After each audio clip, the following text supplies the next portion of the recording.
Welcome to The Shift Show with Adriana Bucci.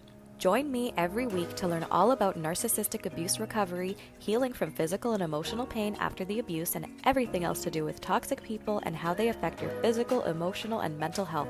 And no, you are not the crazy one. Thank you so much for tuning in to today's episode. Let's get right to it. Welcome to episode number 8 of The Shift Show. Today I'm going to be talking all about toxic positivity and why you don't need to be positive all the time about everything in order to heal. So there's this massive misconception that I don't even know what the root cause of it is. It doesn't really matter what the root cause of it is. The point is, there's this notion that we have to be positive about all the negative things that happen to us because it's important to stay on the bright side. And all that kind of, we could get the law of attraction involved in this if we want to. There's a lot of different angles we can look at this, but honestly, I'm just going to stick with just what toxic positivity is and why it's not helpful for anybody. So, something bad happens, and society is quick to say, okay, move on and be positive about it. And that's great. That would be great if that was possible, if you could literally just move on without processing anything and call it a day because you know it happened in the past, so you need to just be positive now and look towards the future and just move forward.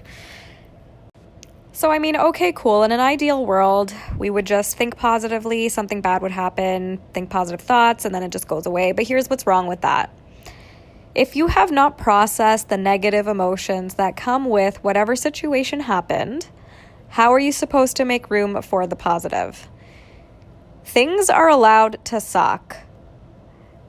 Being raised by a narcissist sucks. Having chronic pain sucks. It is okay for these things to suck. And saying something like, well, at least you weren't raised by a serial killer and at least you didn't have the limbs that you're having chronic pain and amputated, it just completely invalidates absolutely everything that you're going through, and that does not cause you to think positively.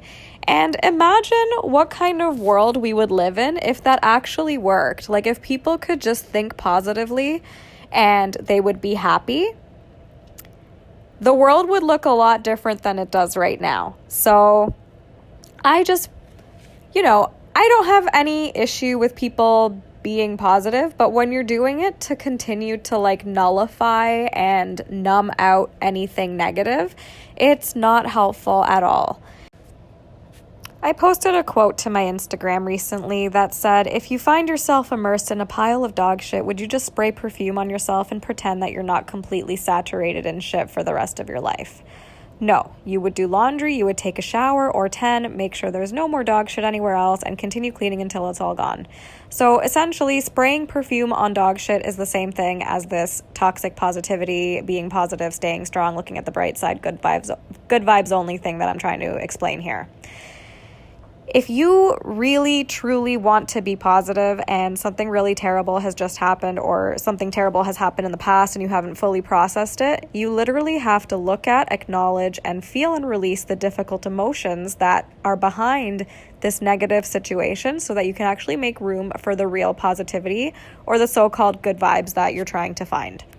So basically, toxic positivity is the equivalent of spraying perfume on dog shit without doing the inner emotional work of cleaning up that shit, which is feeling your feelings. And I equate this to cleaning up shit because feeling your feelings is not easy. It is not fun. It sucks. It's shitty. And the reason it sucks so much, if you have listened to the previous episodes, is because your brain is absolutely terrified of these repressed emotions. If you have been repressing emotions since your childhood, which most likely you have been if you're listening to this podcast, you are terrified subconsciously of your emotions. And that's completely normal. So the first thing I want you to throw out is the notion that there's something wrong with you, because there is nothing wrong with you for being terrified of these emotions. You have to do the baby steps and do the emotional work one by one, little by little, and eventually, once you process those emotions, you will notice as a consequence, you start being more positive in general because you have done all this processing. However, throwing some affirmations out there saying, oh, I'm a positive person, I'm not going to think about any of the bad stuff, that only further represses all the bad stuff that needs to be let out, which is leading you towards having the symptoms. The symptoms meaning chronic pain, anxiety, whatever it is. Whatever your symptoms are of whatever trauma you went through, whether that was narcissistic abuse in your childhood, whether that was something else, a different type of abuse, a different type of trauma that you went through in your childhood. The point is, you are terrified of those emotions, even though you're an adult. There's no magical alarm bell that goes off in your brain the second that you turn 18 that says, hey, it's time to stop processing my emotions as something dangerous and stop repressing them. And, this is how adults function. There's nothing that happens. There's nothing that goes off in your brain that says, I need to stop thinking how my family taught me to think, or how my caretakers taught me how my brain is supposed to work. That doesn't work that way. The way it works is you reach a point in your life where you're in so much pain, whether that's physical or emotional pain, that you need to do something about it because you cannot continue suffering. And that is your choice. When you reach that point, that is when you get to make that decision that you are done with suffering.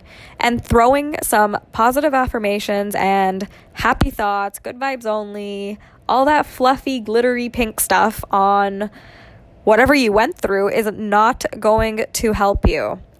It's okay to think to yourself that you want to begin thinking more positively and whatnot, and affirmations can help people to an extent.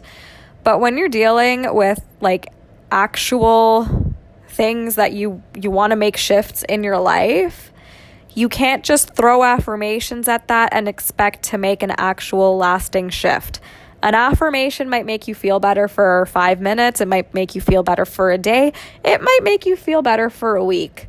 But once that week is over, once whatever the time period that the affirmation worked for you is over, you are back at exactly where you started, and potentially a little bit worse because you have spent that much more time repressing those emotions.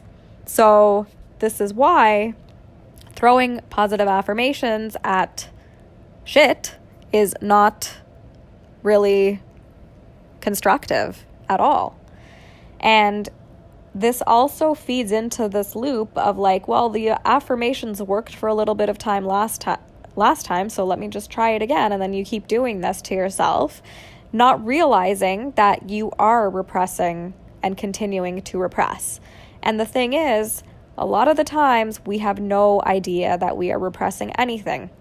I certainly had no clue I had any repressed emotions. Like I've mentioned several times in this podcast, I had no clue that anything was being repressed. So I would do these positive affirmations, and then I would literally think something was wrong with me because it wasn't working and I couldn't manage to be positive like all these gurus on the internet were telling me to, and how, happiness is a choice. That's my least favorite one. When you're in a situation and when you've just been so beat down in life and you hear happiness is a choice, you literally start to believe that something is wrong with you. And I'm here to tell you that if you are in this camp of people like I was in, where you're doing the affirmations, it's not working, you think something's wrong with you, nothing is wrong with you. You just have stuff that you need to process, and you can process it. A great way to process it is by journaling. Journal for 20 minutes a day and throw the paper out after when you're done. That is one of the best ways that worked for me to process all of my bad emotions. And I also had to process some positive emotions that I repressed as well, because I also had repressed positivity from my childhood as well. So for example, being excited about something, but then you have to repress it because you feel like you can't have good things, or it's going to get taken away, or there's going to be some sort of consequence if you're too happy about it. So it's important to be aware of this, because if you're not, then you don't know what you're working with, and you don't know why the affirmations or the good vibes only method of healing is not working for you, and then you just start to think something is wrong with you, and you just assume that you're just going to be scarred for life, and that's just how life is going to be. But that is not true. There is nothing wrong with you if you can't just be positive, and that's completely okay, because that's like telling someone who's sick to just not be sick. Like, it doesn't make any sense. So it's important to process every single repressed emotion that is in you. And I will say it's not an easy road. It's a difficult, I don't want to call it difficult. It's one of those things that you really have to decide that you want to do and commit to doing it.